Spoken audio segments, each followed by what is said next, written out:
नमस्कार दर्शकवृन्द, कार्यक्रम सुशासन सवालको नयाँ अङ्कमा यहाँहरूलाई हार्दिक स्वागत छ।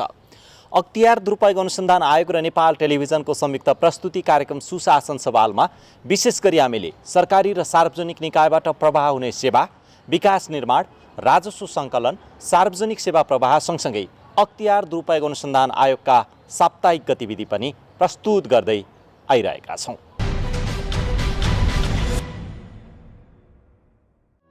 अख्तियार दुरुपयोग अनुसन्धान आयोगले कोरोना भाइरस कोभिड-19 को दोस्रो लहरमा पनि आफ्नो कामलाई निरन्तर जारी राखेको छ।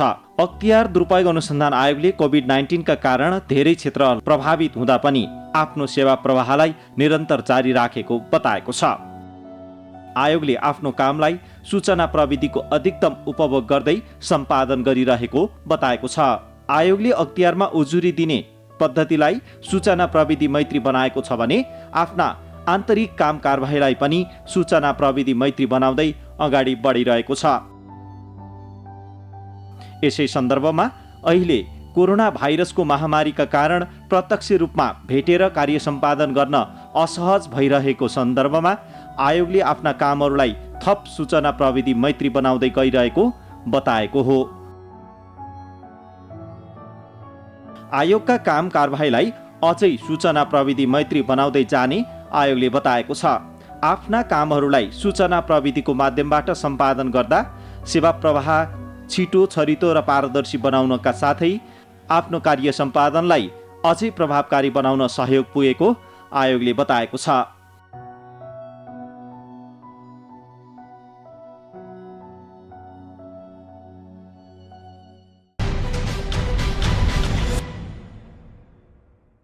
दर्शकवृन्द, अख्तियार दुरुपयोग अनुसन्धान आयोगले कोरोना भाइरसको संक्रमणको समयमा पनि आफ्नो कामलाई निरन्तर जारी राखेको छ। आयोगका आठवटै कार्यालयमा परेका उजुरीहरूको विस्तृत छानबिन, त्यसको तथ्य र प्रमाण जुटाउने काम अहिले कोरोना भाइरसको संक्रमणको समयमा पनि स्वास्थ्य सुरक्षाका मापदण्डहरू अपनाउँदै अगाडि बढाइएको छ।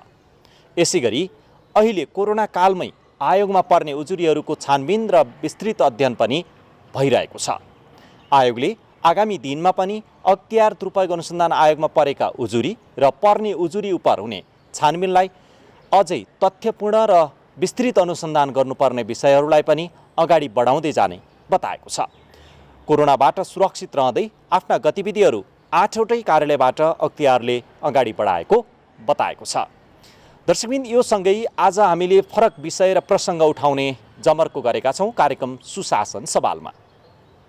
सरकारले आर्थिक वर्ष 2078-79 का लागि बजेट सार्वजनिक गरेको छ। सरकारले सार्वजनिक गरेको बजेटमा सुशासन र भ्रष्टाचार नियन्त्रणका लागि पनि विभिन्न कार्यक्रमहरू तय गरिएको छ। सरकारले अगाडि बढाएका कार्यक्रम र तय गरेको बजेटमा आधारित रहेर अख्तियार दुरुपयोग अनुसन्धान आयोगले पनि आफ्नो सुशासन प्रवर्धन र भ्रष्टाचार नियन्त्रणको कामलाई केन्द्रित गर्दै अगाडि बढ्ने बताएको छ। सरकारले भ्रष्टाचार विरुद्धको शून्य सहनशीलता मात्रै अगाडि बढाएको छैन, म भ्रष्टाचार गर्दिनँ र भ्रष्टाचार गर्न पनि दिन्न भन्ने अर्को एउटा नारालाई पनि सँगसँगै अगाडि बढाएको छ।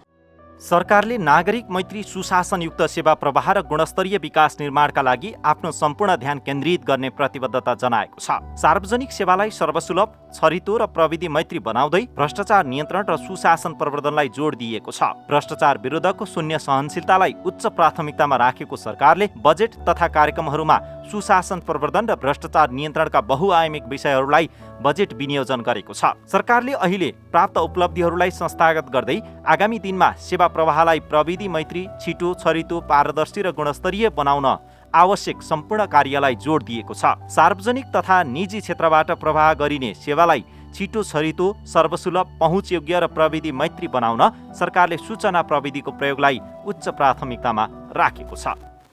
सार्वजनिक तथा निजी क्षेत्रबाट प्रवाह गरिने सेवालाई छिटो, छरितो, सर्वसुलभ, पहुँचयोग्य र प्रविधि मैत्री बनाउने गरी नागरिक एप्स सञ्चालनमा ल्याइएको छ। सरकारी राजस्व विद्युतीय माध्यमबाट सङ्कलन हुने व्यवस्था मिलाइएको छ। हालसम्म 14 जिल्लामा 28 लाख राष्ट्रिय परिचय पत्र वितरण गरिएको छ। सबै जिल्लामा 4G सहितको इन्टरनेट सेवा विस्तार भएको छ। आदरणीय दिदीबहिनी तथा दाजुभाइहरू, हाम्रा सबै काम र योजनाहरू समृद्ध नेपाल, सुखी नेपालीको राष्ट्रिय आकांक्षा पूरा गर्नेतर्फ केन्द्रित छन्। परिपूर्ण लोकतन्त्र हाम्रो मान्यता छ। समृद्धि सहितको सामाजिक न्याय र सामाजिक न्याय सहितको समृद्धि, हामी यसै दिशामा अगाडि बढ्नेछौँ। यसका लागि पहिलो शर्त राजनीतिक स्थायित्व। राजनीतिक स्थायित्वको निम्ति आम निर्वाचन र यसै वर्ष हुने स्थानीय तहको निर्वाचन महत्त्वपूर्ण हुनेछन्। यी निर्वाचनहरू मार्फत हामी हाम्रो सङ्घीय लोकतान्त्रिक गणतन्त्रलाई सुदृढ बनाउनेछौँ। जनतामा अहिले देखा परेको क्षणिक निराशाको अन्त्य गर्नेछौँ। समृद्ध नेपालका लागि हाम्रो प्राथमिकता कृषिको आधुनिकीकरण तथा व्यवसायीकरण गर्ने, यसलाई उद्योग तथा सेवासँग समन्वय गरेर अगाडि बढाउने हुनेछ। पूर्वाधार फराकिलो, गुणस्तरीय, आकर्षक, दिगो तथा नवीन हुनेछ। यातायात पूर्वाधारमा सडक, रेल तथा हवाई राजमार्गको समन्वयात्मक रूपमा विकास विस्तार र सुदृढीकरण गरिनेछ। कनेक्टिभिटीमा डिजिटलाइजेसन प्लेटफर्म थप गरिनेछ। यसबाट अनलाइन सेवा मार्फत सेवाग्राहीलाई सेवा प्रदायकसँग भौतिक रूपमा गर्नुपर्ने गलफत्तीबाट जोगाइनेछ। डिजिटल नेपाल प्लेटफर्मले शिक्षा र सञ्चार मात्रै होइन, कृषि, उद्योग, सिँचाइ, ऊर्जा, यातायात, पर्यटन, स्वास्थ्य, श्रम सुरक्षा लगायत नागरिकसँग सम्बन्धित सबै आयामहरूलाई समेट्नेछ। पछिल्लो समय कोरोना भाइरस कोभिड-19 का कारण असहज परिस्थिति रहँदै पनि सुशासन स्थापित गर्ने कार्यमा कुनै कमी नआएको सरकारको दाबी रहेको छ। अनेकौं प्रतिकूलताका बीचमा पनि विगत 3 वर्षमा नेपालले सुशासनका क्षेत्रमा उल्लेख्य प्रगति हासिल गरेको छ। संविधान कार्यान्वयन र संघीयताको सुदृढीकरण, आर्थिक वृद्धि, रणनीतिक महत्त्वपूर्ण पूर्वाधारको विकास, सामाजिक न्याय र सुरक्षा, राष्ट्रियताको सम्वर्धन एवं सुशासनका क्षेत्रमा योजनाबद्ध प्रयासहरूको प्रतिफल देखिन थालेको सरकारको दाबी छ। अनेकौं प्रतिकूलताका बीचमा पनि विगत 3 वर्षमा नेपालले उल्लेख्य प्रगति हासिल गरेको छ। संविधान कार्यान्वयन र संघीयताको सुदृढीकरण, आर्थिक वृद्धि, राजनीतिक महत्त्वका पूर्वाधारको विकास, रणनीतिक महत्त्वका पूर्वाधारको विकास, सामाजिक न्याय र सुरक्षा, राष्ट्रियताको सम्वर्धन एवं सुशासनका क्षेत्रमा हाम्रा योजनाबद्ध प्रयासहरूको प्रतिफल देखिन थालेको छ। संविधान पूर्ण कार्यान्वयनमा आएको छ। संघीय प्रणाली संस्थागत र क्रियाशील भएको छ। लामो समयदेखि रिक्त रहेका संवैधानिक निकायहरूले पूर्णता पाएका छन्। सरकार सँगसँगै संवैधानिक आयोगका रूपमा रहेको अख्तियार दुरुपयोग अनुसन्धान आयोग लगायतका विभिन्न निकायहरूले सुशासन प्रवर्धन र भ्रष्टाचार नियन्त्रणका लागि काम गरिरहेका छन्। सेवा प्रवाह र विकास निर्माणमा रहेको अनियमितता, ढिलासुस्ती र गुणस्तरहीन कामको अन्त्य सरकारको प्राथमिकतामा रहेको छ। अहिले भइरहेको भ्रष्टाचार र अनियमितताको अन्त्य गर्न सरकारले विभिन्न प्रवर्धनात्मक कार्यक्रम सञ्चालन गर्ने गरी बजेट सार्वजनिक गरेको छ। सुदृढ नियमनकारी प्रबन्ध र संस्थागत सुशासन अवलम्बन गरी वित्तीय स्थायित्व कायम गरिनेछ। वित्तीय प्रणालीमा रहेको स्रोत साधनलाई आर्थिक वृद्धि, स्वदेशी उद्यमशीलता प्रवर्धन र रोजगारी सृजना हुने उत्पादनमूलक क्षेत्रमा परिचालन गरिनेछ। दोस्रो, वित्तीय क्षेत्र विकास रणनीति तर्जुमा गरी कार्यान्वयन गरिनेछ। नेपाल सरकारले प्राप्त गर्ने राजस्व र उपलब्ध गराउने सामाजिक सुरक्षा भत्ता लगायत सबै प्रकारका भुक्तानी, अनुदान र नगद हस्तान्तरण बैंकिङ प्रणालीबाट गर्ने व्यवस्था मिलाइनेछ। विद्युतीय भुक्तानीका उपकरणहरूको प्रयोगलाई सहज, सुलभ र सुरक्षित बनाइनेछ। भुक्तानी card, retail payment, QR code लगायतका विद्युतीय भुक्तानीका माध्यमहरूबीच अन्तर आबद्धता कायम गर्दै नेपालभित्र हुने कारोबारको भुक्तानी र फरफारक गर्न आगामी आर्थिक वर्ष नेसनल पेमेन्ट स्विच स्थापना गरिनेछ। नेपालको आफ्नै भुक्तानी कार्ड प्रयोगमा ल्याइनेछ। विप्रेषणको आम्दानी बैंकिङ प्रणालीबाट भित्राई उत्पादनमूलक क्षेत्रमा लगानी गर्न प्रोत्साहित गरिनेछ। वैदेशिक रोजगारीमा रहेका श्रमिकले मोबाइल वालेटबाट सहज रूपमा स्वदेशमा रकम पठाउन सक्ने व्यवस्था मिलाइनेछ। बैंकिङ प्रणालीबाट प्राप्त हुने विप्रेषण रकम बैंक तथा वित्तीय संस्थाको मुद्दती खातामा जम्मा गरेमा थप 1% ब्याज रकम उपलब्ध गराउने व्यवस्था मिलाइनेछ। ठूला पूर्वाधारमा लामो अवधिको वित्त परिचालनको आवश्यकता पूरा गर्न कमर्सियल ब्ल्यान्डिङ लगायतका वैकल्पिक उपकरणको प्रयोग गरिनेछ। कर्मचारी सञ्चय कोष, नागरिक लगानी कोष, सामाजिक सुरक्षा कोष लगायत समुचित दीर्घकालीन कोषलाई उत्पादन वृद्धि, रोजगारी सृजना, आधुनिक पूर्वाधार निर्माण र आर्थिक पुनरुत्थानका क्षेत्रमा परिचालन गरिनेछ। सरकारी र सार्वजनिक निकायबाट प्रवाह हुने सेवा र विकास निर्माणमा भए गरेको अनियमितता र ढिलासुस्तीका विरुद्ध आयोगमा उजुरी पर्ने क्रम अहिले पनि रोकिएको छैन। आयोगले प्राप्त उजुरी पर हुने छानबिन र अनुसन्धानलाई समय सापेक्ष बनाउँदै सूचना प्रविधिको प्रयोगलाई पनि जोड दिएको छ। सुशासन प्रवर्धनका लागि हरेक कार्यालय प्रमुख एवं सेवा प्रदान गर्ने अधिकारी जिम्मेवार हुनुपर्ने कुरा आयोगले विगतदेखि उठाउँदै आएको छ। प्रत्येक कार्यालयको कार्यालय प्रमुख एवं सेवा प्रदान गर्ने कर्मचारी नैतिकवान बन्न सके भ्रष्टाचारको गुन्जाइस कतै नहुने देखिन्छ। यसै कुरालाई ध्यानमा राख्दै सरकारले सुदृढ नियमनकारी प्रबन्ध र संस्थागत सुशासन अवलम्बन गरी वित्तीय स्थायित्व कायम गर्ने कार्यलाई अगाडि बढाउने भएको छ। भ्रष्टाचार विरुद्ध शून्य सहनशीलताको नीतिलाई कडाइका साथ कार्यान्वयन गर्दै शासकीय स्वच्छता कायम गर्ने काम सरकारको प्राथमिकतामा रहेको छ। निजामती सार्वजनिक सेवा प्रशासनमा प्रवेश गर्ने प्रत्येक कर्मचारीले आफ्नो सेवा प्रवेशको समयमा गर्ने प्रतिबद्धता मात्रै कार्यान्वयन गर्न सके धेरै हदसम्म भ्रष्टाचार कम हुने देखिन्छ। सरकारले म भ्रष्टाचार गर्दिन, म भ्रष्टाचार हुन दिन्न, म देश र जनताका लागि इमान्दार भएर काम गर्नेछु भन्ने प्रतिज्ञालाई पूर्ण रूपमा लागू गराउने प्रतिबद्धता व्यक्त गरेको छ। भ्रष्टाचार विरुद्ध शून्य सहनशीलताको नीतिलाई कडाइका साथ कार्यान्वयन गर्दै शासकीय स्वच्छता कायम गरिनेछ। म भ्रष्टाचार गर्दिन, म भ्रष्टाचार हुन दिन्न र म देश र जनताका लागि इमान्दार भएर काम गर्नेछु भन्ने प्रतिज्ञा पूर्ण रूपमा लागू गरिनेछ। सार्वजनिक सेवालाई सर्वसुलभ, छरितो र प्रविधि मैत्री बनाइनेछ। सेवाग्राहीको पृष्ठपोषण लिने पद्धतिलाई संस्थागत गरिनेछ। नागरिकबाट प्राप्त गुनासोको तत्काल समाधान गर्ने व्यवस्था मिलाइनेछ। प्रमुख पदाधिकारी तथा आयोजना प्रमुखसँग परिमाणात्मक तथा मापनयोग्य सूचक सहित कार्य सम्पादन संस्था गरिनेछ। संवैधानिक निकायको क्षमता अभिवृद्धि एवं संस्थागत सुदृढीकरण गरिनेछ।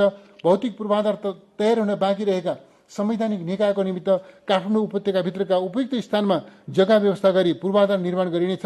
राष्ट्रिय मानवाधिकार आयोगको सुदृढीकरण र क्षमता विकासको लागि आवश्यक रकम विनियोजन गरेको छु। निर्वाचन प्रणालीमा सूचना प्रविधिको उपयोगको सम्भाव्यता अध्ययन गरिनेछ। प्रतिनिधि सभा र स्थानीय तहको आगामी निर्वाचनका लागि आवश्यक रकम विनियोजन गरेको छु।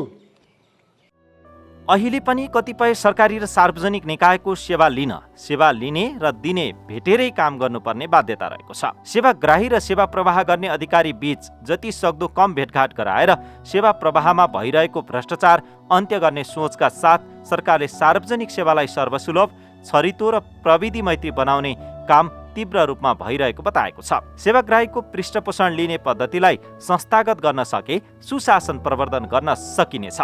नागरिकबाट प्राप्त गुनासोको तत्काल समाधान र सुनवाई गर्ने परिपाटीको विकास गर्ने गरी सरकार अगाडि बढेको छ। सुशासन प्रवर्धनमा केन्द्रित अख्तियार दुरुपयोग अनुसन्धान आयोग लगायतका अन्य संवैधानिक निकायहरूको क्षमता अभिवृद्धि एवं संस्थागत सुदृढीकरण गर्ने योजना सरकारले अगाडि बढाएको छ। भौतिक पूर्वाधार तयार हुन बाँकी रहेका संवैधानिक निकायहरूको भौतिक संरचना निर्माण सम्पन्न गरी कार्य प्रारम्भ गर्ने गरी व्यवस्था मिलाउन सरकार प्रतिबद्ध देखिएको छ। यसैगरी अहिले व्याप्त खर्चिलो निर्वाचन प्रणालीमा सुधार गरी सूचना प्रविधिको उपयोग गर्ने कार्यलाई अगाडि बढाउने तयारी गरिएको छ। अहिले अख्तियार दुरुपयोग अनुसन्धान आयोगमा विभिन्न विकास निर्माणका आयोजनाहरूमा भइरहेको अनियमितता र ढिलासुस्तीका बारेमा उजुरी आइरहेका छन्। विकास निर्माणका धेरै योजना र आयोजनाहरूको गुणस्तरका बारेमा उठेका प्रश्न र अख्तियारमा उजुरी पर्ने परिपाटीको अन्त्य गर्न सरकारले विकास निर्माणका आयोजनाहरूको गुणस्तर अभिवृद्धि गर्न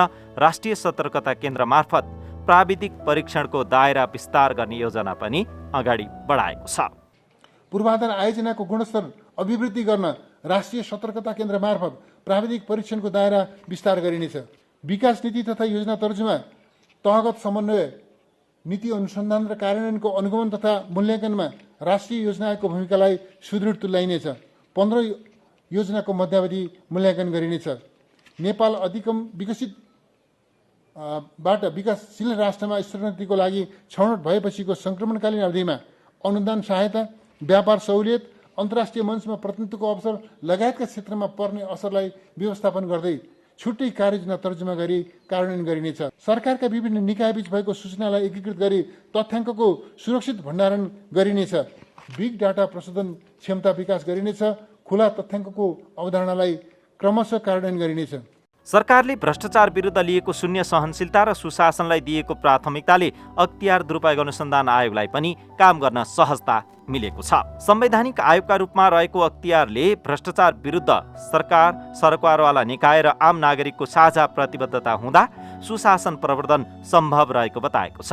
आयोगले बजेटमा भएका व्यवस्थाहरूलाई 100% कार्यान्वयन गर्दै देशमा व्याप्त रहेका हरेक प्रकारका भ्रष्टाचार र अनियमितताको अन्त्यका लागि काम गर्ने बताएको छ। सबैको साझा प्रतिबद्धता र सहयोग हुँदा आयोगलाई काम गर्न सहजता मिल्ने आयोगका प्रवक्ता नारायण प्रसाद रिसालले बताउनुभयो। अख्तियार दुरुपयोग अनुसन्धान आयोगले आर्थिक वर्ष 2078-79 को बजेटले भ्रष्टाचार नियन्त्रण गर्ने र उत्तरदायी शासन व्यवस्था कायम गर्ने कुरालाई जोड दिएको प्रति खुसी व्यक्त गरेको छ। सेवा प्रवाहलाई सूचना प्रविधिको प्रयोग मार्फत शासकीय पद्धतिमा सुधार गर्ने योजनाका साथ जारी गरिएको छ अहिलेको बजेट। बजेटले गरेको व्यवस्थालाई कार्यान्वयन गर्न आयोगको एक्लो प्रयासबाट मात्रै सम्भव छैन। बजेट मार्फत आर्थिक, सामाजिक विकास निर्माण, सेवा प्रवाह, सार्वजनिक सम्पत्तिको सदुपयोग र स्रोत व्यवस्थापन गर्ने कुरामा सबैलाई जिम्मेवार बनाउने गरी आएको बजेटले सुशासनमा सहयोग पुग्ने आयोगका प्रवक्ता रिसालले बताउनु भयो। सुशासन कायम गर्ने र भ्रष्टाचार नियन्त्रण गर्ने विषय भनेको यो एउटा अथवा एउटा निकाय अथवा अख्तियार दुरुपयोग अनुसन्धान आयोग एकल भूमिका मात्रै नभएर समग्र सार्वजनिक निकायहरूको समेत भूमिका रहन्छ र प्रत्येक निकायले आफ्ना वार्षिक कार्यक्रम, बजेट कार्यान्वयन गर्दा अथवा सेवा प्रवाह गर्दा सुशासन कायम गर्नुपर्ने, भ्रष्टाचार नियन्त्रण गर्नुपर्ने विषयहरू त्यो सम्बन्धित निकायहरूलाई समेत त्यो बजेटबाट जिम्मेवार हुनुपर्ने कुरा चाहिँ देखिन्छ। र सँगै अब भ्रष्टाचार र सुशासन र भ्रष्टाचार नियन्त्रणका सम्बन्धमा विभिन्न चाहिँ बुँदाहरूमा चाहिँ यो बजेटले सम्बोधन गरेको छ। जस्तै भ्रष्टाचार विरुद्धको शून्य सहनशीलताको नीतिलाई चाहिँ कडाइका साथ कार्यान्वयन गर्ने भनेको छ। त्यस्तै सार्वजनिक सेवा प्रवाहलाई चाहिँ सर्वसुलभ, छरितो र प्रविधि मैत्री बनाउने भन्ने कुराहरू आएको छ। त्यस्तै संवैधानिक निकायहरूको क्षमता विकास र संस्थागत सुदृढीकरण गर्ने भन्ने विषय पनि बजेटले सम्बोधन गरेको छ। त्यस्तै निर्वाचन प्रणालीमा सूचना प्रविधिको उपयोग गर्ने कुराहरू पनि छ। राष्ट्रिय सतर्कता केन्द्र मार्फत हुने प्राविधिक परीक्षणका कुरालाई पनि अब अगाडि बढाउने भनेर पनि उल्लेख भएको हामीले देखेका छौँ। त्यस्तै वित्तीय क्षेत्र व्यवस्थापनमा गर्नुपर्ने सुधारका विषयहरू, राजस्व चुहावट नियन्त्रणमा गर्नुपर्ने विषयहरू, त्यस्तै कर प्रणाली तथा प्रशासन सुधार लगायतका क्षेत्रहरूमा गर्नुपर्ने सुधारहरूको सम्बन्धमा समेत बजेटले चाहिँ ल्याएको अब यो विभिन्न व्यवस्थाहरू गरेको देखिन्छ। यसबाट समग्र सुशासन कायम गर्ने सन्दर्भमा अख्तियार दुरुपयोग अनुसन्धान आयोग, अन्य नियामक निकायहरू र अन्य सम्पूर्ण सार्वजनिक निकायहरूले चाहिँ अब उत्तरदायी भई काम गर्ने, सेवा प्रवाहमाथि प्रभावकारिता ल्याउने र स्रोत र चाहिँ सार्वजनिक सम्पत्तिको सदुपयोग गर्ने र संरक्षण गर्ने विषयमाथि बजेट यो सुशासनको क्षेत्रमा चाहिँ केन्द्रित भएको चाहिँ हामीले पाएका छौँ। र यो सुशासन प्रवर्धन भन्ने विषय चाहिँ यो अन्तर्सम्बन्धित विषय हो। यो एउटा निकाय मात्र गरेर हुने अथवा एउटा निकायले काम गरेर मात्रै यो कायम हुने अवस्था पनि होइन। एउटा सम्पूर्ण निकायहरूले बजेटको प्रत्येक रकम खर्च गर्दा होस् अथवा चाहिँ राजस्व सङ्कलन गर्दा होस् अथवा अन्य सार्वजनिक सेवा प्रवाह गर्दा होस्, सुशासनलाई चाहिँ प्राथमिकतामा राखेर अगाडि बढ्नुपर्छ भन्ने हिसाबले चाहिँ बजेटले सम्बोधन गरेको हामीले पाएका छौँ। अब निकायगत रूपमा हेर्दा अख्तियार दुरुपयोग अनुसन्धान आयोगको आफ्नो कार्यक्षेत्र र चाहिँ आफ्नो संरचनाको हिसाबले हामीलाई अनुसन्धान गर्नको लागि अथवा चाहिँ अहिले परेको उजुरीहरूको हिसाबले अनुसन्धान गर्नको लागि पनि बजेट अभाव हुने जस्तो हामीले देखेका छैनौँ। चालु वर्षको बजेट विनियोजन अख्तियार दुरुपयोग अनुसन्धान आयोगलाई विनियोजित भएको छ। यस बजेटबाट हामीले चाहिँ हाम्रो लक्ष्य, हाम्रा रणनीतिहरू, बमोजिमका क्रियाकलापहरू गर्नको लागि चाहिँ बजेट चाहिँ अब बजेट भन्ने बित्तिकै अब त्यसमा चाहिँ प्राथमिकताका कुरा हुन्छन्, स्रोत साधन अहिले पनि न्यूनता हुन्छ। अब हाम्रो माग बमोजिमको चाहिँ बजेट प्राप्त नभए तापनि हामीले अनुसन्धान कामलाई प्रभावकारी रूपले लानलाई बजेटकै कारणले रोकिनुपर्ने अवस्था चाहिँ छैन। त्यसरी बजेटको व्यवस्था भएको देखिन्छ। भ्रष्टाचार नियन्त्रणका लागि सबै सेवा प्रदायक निकायहरूका पदाधिकारी र सेवाग्राही दुवै जिम्मेवार बन्न आवश्यक छ। यसै कुरालाई ध्यानमा राख्दै आयोगले विगतका वर्षहरूमा विभिन्न प्रवर्धनात्मक कार्यक्रमहरू सञ्चालन गरिरहेको थियो। यस आर्थिक वर्षमा पनि केही प्रवर्धनात्मक कार्यक्रमहरू सञ्चालन गरेको आयोगले आगामी दिनमा पनि यस कार्यलाई जारी राख्ने योजना निर्माण गरेको छ। तर कोरोनाको प्रभाव कहिलेसम्म रहन्छ भन्ने यकिन नहुँदा प्रवर्धनात्मक कार्यक्रमहरू कुन रूपमा सञ्चालन गर्ने भन्ने तय गर्न भने बाँकी रहेको छ। गत वर्षदेखि नै हामी कोभिडको महामारीको कारणले गर्दाखेरि जुन सालिक हामीले परम्परागत हिसाबले प्रवर्तनात्मक निरोधात्मक कार्यक्रमहरू सञ्चालन गरिरहेका छौँ ती कार्यक्रमहरूमा केही न केही रूपमा चाहिँ यो चालु आर्थिक वर्षमा न्यूनता आएको छ र चालु वर्षमा हामीले यो भौतिक रूपमा गएर प्रवर्तनात्मक क्रियाकलापहरू सञ्चालन गर्ने भन्दा पनि सूचना प्रविधिको प्रयोग गर्दै विभिन्न सञ्चार माध्यमहरू र अन्य सामाजिक सञ्जाल अथवा उपयुक्त माध्यम के हुन सक्छन् ती माध्यमहरूबाट चाहिँ जनचेतना प्रवर्धन गर्ने र चाहिँ अब यो अन्तर्क्रिया गोष्ठी भन्दा पनि अलिकति मास मिडिया मार्फतै हामीले सूचनाहरू प्रयोग गर्नुपर्ने हो कि भन्ने देखिएको छ र त्यही बमोजिम हामीले केही कार्यक्रमहरू तय गरेका छौँ र अब हामीले त्यही बमोजिम अगाडि बढ्छौँ। त्यसो त कोरोना कालमा पनि अख्तियार दुरुपयोग अनुसन्धान आयोगले आफ्नो कामलाई जारी राखेको छ। आयोगमा प्राप्त उजुरीहरूको छानबिन, तथ्य र प्रमाणको सङ्कलन लगायतका कामहरू भइरहेका छन्। आयोग र आयोग मातहतका कार्यालयहरूमा कार्यरत कर्मचारीहरूमा समेत कोरोना संक्रमण पुष्टि भएको छ। स्वास्थ्य सुरक्षाका सम्पूर्ण मापदण्ड अपनाउँदै आयोगले आफ्नो कामलाई जारी राखेको छ। यसैगरी आयोगले आफै उपस्थित भएर दिने उजुरी बाहेक सूचना प्रविधिको माध्यमबाट आउने उजुरीहरू लिने काम समेत जारी राखेको छ। सुरुमा हामीले स्वास्थ्य सतर्कता अपनाउँदै अब सामाजिक दूरी समेत कायम गरेर कामलाई सुचारू गर्ने प्रयत्न गर्यौँ। त्यसपछि कोभिडको जुन विस्तार अलिक बढ्दै गएपछि हामीले सहायक स्तरका कर्मचारीहरूलाई चाहिँ आलो पालो प्रणालीमा राखेर अनुसन्धान अधिकृतहरूलाई चाहिँ काम कन्टिन्युटी गर्नलाई भन्यौँ।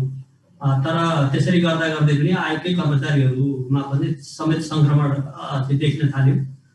त्यसले गर्दाखेरि हामीले उपसचिव स्तर कर्मचारीहरूलाई चाहिँ आलो पालोमा महाशाखाहरूमा र मातहतका कार्यालयहरूमा समेत आलो पालो गरेर चाहिँ कार्यालयमा आउने व्यवस्था मिलायौँ र त्यसरी काम गर्दै रहँदा पनि अहिलेसम्म आयोगमा कार्यरत केन्द्रीय कार्यालयमा कार्यरत 67 जना र चाहिँ मातहतका कार्यालय हाम्रा 8वटा कार्यालय छन् 45 जना कर्मचारीहरूलाई कोभिड सङ्क्रमण समेत चाहिँ पोजिटिभ देखिएको अवस्था छ। र यसबिचमा हामीले कामहरू अलिकति आन्तरिक कामहरूमा चाहिँ हामीले अलिकति बढी जोड दिएर अनुसन्धानलाई अगाडि बढाएका छौँ। जस्तै हामीले स्थलगत रूपमा अनुगमन अथवा निरीक्षणमा जानुपर्ने कामहरू अथवा चाहिँ बाहिर व्यक्तिहरूलाई बोलाएर बयान दिनुपर्ने कामहरूलाई चाहिँ अहिले हामीले तत्काललाई स्थगन गरेका छौँ कोभिडको कारणले। तर अब हामीले आन्तरिक रूपमा गर्ने जस्तै चाहिँ प्राप्त भइसकेका कागजातहरू अध्ययन गर्ने, प्रमाण कागजातहरू अध्ययन गर्ने, प्रतिवेदनहरू तयार गर्ने, त्यस्तै अब थप कागजातहरू आवश्यक पर्ने छ भने सम्बन्धित सार्वजनिक निकायहरूसँग चाहिँ थप कागजात पठाइदिनलाई अनुरोध गर्ने, अब पुराना उजुरीहरूमा चाहिँ अब सम्बन्धित कार्यालयहरूलाई फलोअप गर्ने र त्यस्तै सँगसँगै हाम्रा चाहिँ आन्तरिक निर्देशिका कार्यविधिहरू हाम्रो चाहिँ आइटी को चाहिँ संरचनाहरूमा सुधार गर्नुपर्ने विषयहरू यस्ता आन्तरिक कार्यहरूलाई चाहिँ हामीले प्राथमिकता दिएका छौँ र चाहिँ यो कर्मचारीहरू आलो पालोमा रहेर काम गर्दा पनि हामीले चाहिँ यी कामहरूलाई निरन्तरता दिँदै भ्रष्टाचारको सँग सम्बन्धित उजुरीहरूको अनुसन्धान तहकिकातका कामहरूलाई चाहिँ अगाडि बढाइरहेको अवस्था छ। संवैधानिक आयोगका रूपमा रहेको अख्तियार दुरुपयोग अनुसन्धान आयोगले स्वतन्त्र रूपमा भ्रष्टाचार नियन्त्रण र सुशासन प्रवर्धनका काम गर्दै आएको छ। आगामी दिनमा पनि आयोगले सेवा प्रवाह र विकास निर्माण लगायतका विभिन्न क्षेत्रमा हुने ढिलासुस्ती, अनियमितता र भ्रष्टाचारका विरुद्ध आफ्नो कामलाई थप प्रभावकारी र केन्द्रित गर्दै जानुपर्ने देखिन्छ।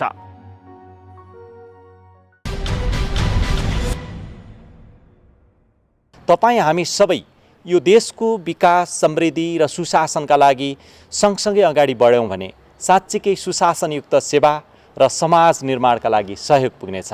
आउनुहोस् साझा प्रतिबद्धता व्यक्त गर्दै भ्रष्टाचार नियन्त्रण र सुशासन प्रवर्धनमा केन्द्रित रहौँ र सुशासनयुक्त समाज र सेवा प्रवाहका लागि सहयोग पुर्याउँ। यही भन्दै आजका लागि कार्यक्रम सुशासन सवालका लागि छुट्याइएको समय सकिसकेको छ।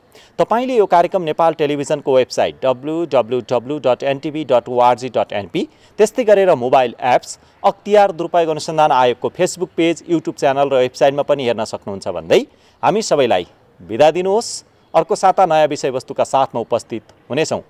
हस्त नमस्कार।